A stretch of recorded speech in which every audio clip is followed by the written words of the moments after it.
Hello Nottinghamshire Madness fans. Lovely day today, North Nottinghamshire, Clumber Park. Temperature's 22 degrees, something like that, so it's quite a bit cooler than it has been. I just thought I'd show you the Berlingo, what we've got done, where we're going with it, and where we're going wrong. The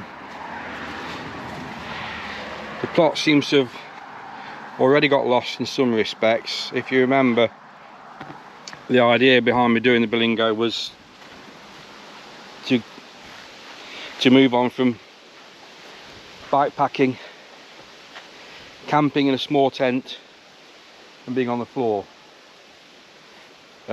Joints and age sort of put paid to those things.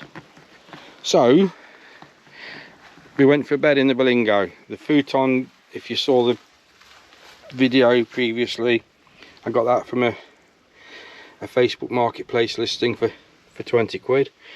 This, I had this anyway, but that was about £35 off eBay once. Plastic drawers, 2 sets of plastic drawers. These are solid plastic. These have got like an open mesh finish to them. They were £15 each from Pound Stretcher. They're on half price sale at the moment, although the £25 everywhere else, but even £15 is better money. This is the what I'm using for the rear windows, for blinds. Just roughly put that in. It just sticks up with suckers. It's just a rough sort of template of what I'm expecting to do. That's rolled up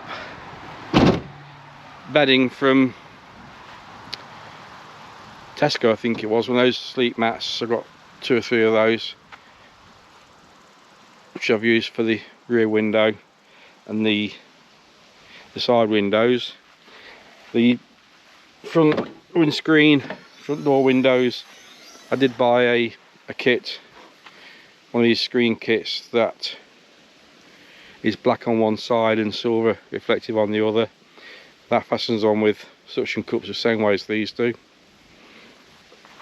The awning I've had for a few years. That was on the truck for many years, and it went on this, and I don't know how much they are now. These are direct 4 before, and I think they're probably a lot more than I paid. I think I paid less than £100, I think, around £100, but it's years and years ago. But that's the awning. Not essential, but it's always nice to have that on the roof.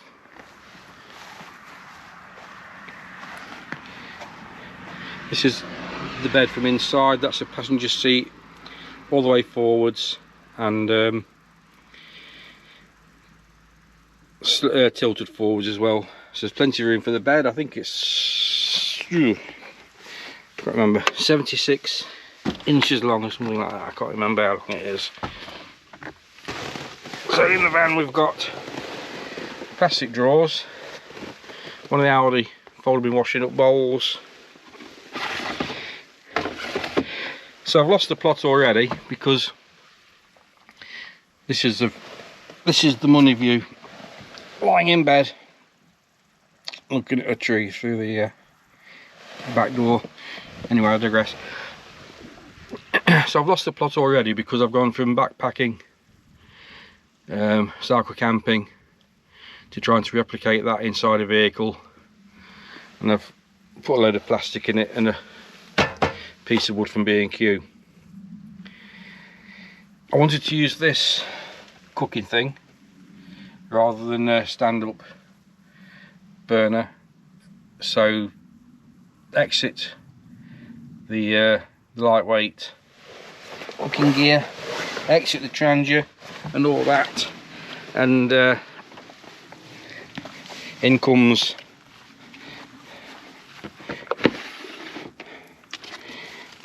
a heavy pan, sort of standard type of 1.2 litre kettle. So I've lost the plot to a degree because it's no longer backpacking in the van. I'm sure things will adapt and come out. I mean, the good thing is you can take more food with you.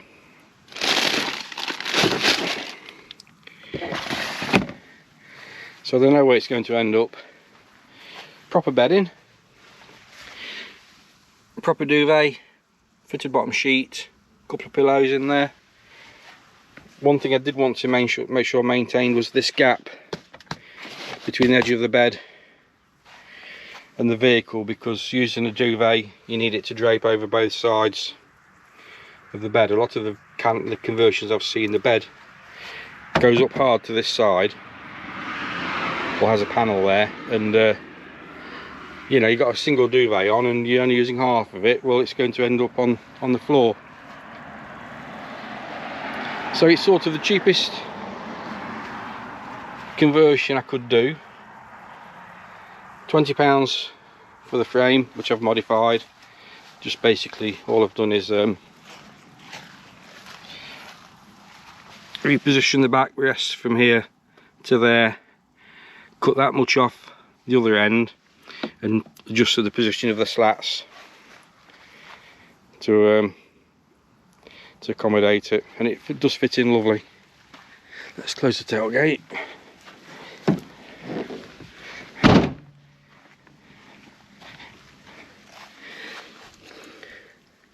I've only slept in it the once. I need to do the screen differently or move it down a bit, because letting light in. So I've slept in it once. Head at this end.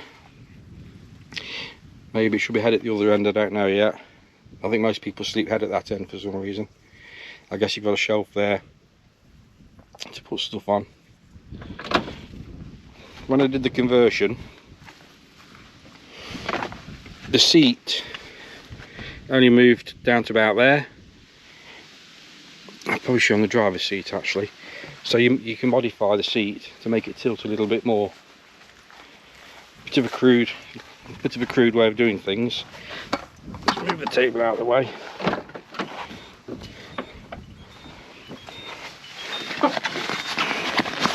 In the driver's seat, oh dear, you probably can't see, just here you cut out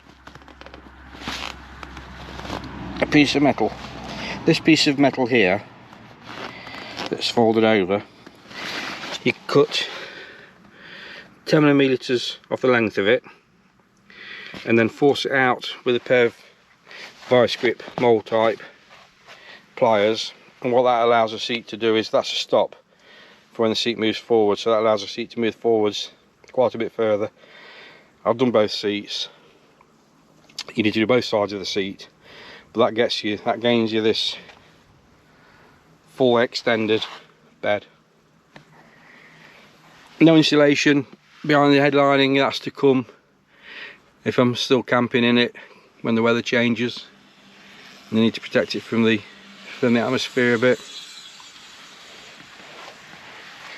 So that's the rundown of what we've done. That's probably as much as I want to do. I've got the toilet, the Audi toilet, you've seen that, so I think this will end up being raised up a bit, and so I can slide it out, slide it under, I don't know yet. This is more than I expected to put in. Maybe it wants to be a little bit lower, probably take one out, so the shelves, the work surface is probably at that height. That'll give me more space between the cooker and the roof of the van. Smoke alarm and a carbon monoxide detector, all in one unit. That was 19 quid off eBay. Fire extinguisher yet to go in.